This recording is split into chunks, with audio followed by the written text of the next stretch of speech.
He was very special. They're fanatics. What was his name?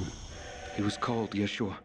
The man's dead. His followers are in hiding. He's been a threat. Take control out there and finish things.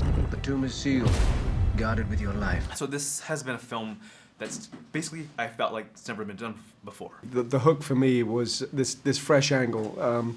Now there has been a film called The Robe with Richard Burton many years ago about a military Roman character.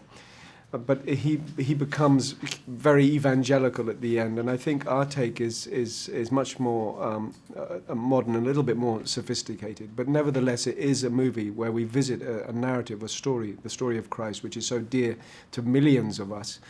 But we see it through the eyes of a military tribune, a non-believer, if you like, a man who has actually been part of the team that put Christ to death. So the big challenge was being able to carry an audience through the story, through those pair of eyes, and also maybe go on the journey with a man that is at the front of the movie so mean and terrible and brutal. How does one prepare actually to play Jesus? It's the big JC, you know, don't mess with Jesus. I don't think, and I really honestly didn't feel worthy. But Jesus was my first superhero as a kid growing up. He was. I didn't read comic books. I read the Bible, and I wanted to be Jesus. You know, I wanted to be a priest. I didn't become a priest. I became an actor. As an actor, people say, "What role do you want?" I always said Jesus. It was a joke, though. I never thought it would actually happen, that I'd ever have to figure out how to make it work. And then it happened, and for me, it was like a miracle. You will track down the corpse of Yeshua.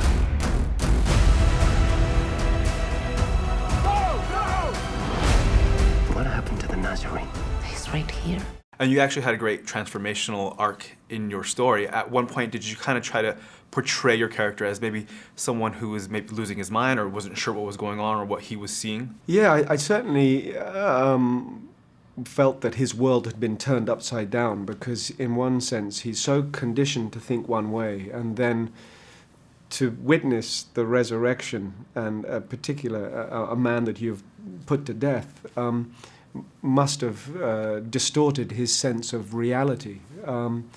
And even though he's witnessed that, which is interesting as a faith question, he's witnessed something, yet he still can't believe it. He still intellectualizes. And I think there's always a part of us that's really the question of faith. How much information do you need before you truly believe?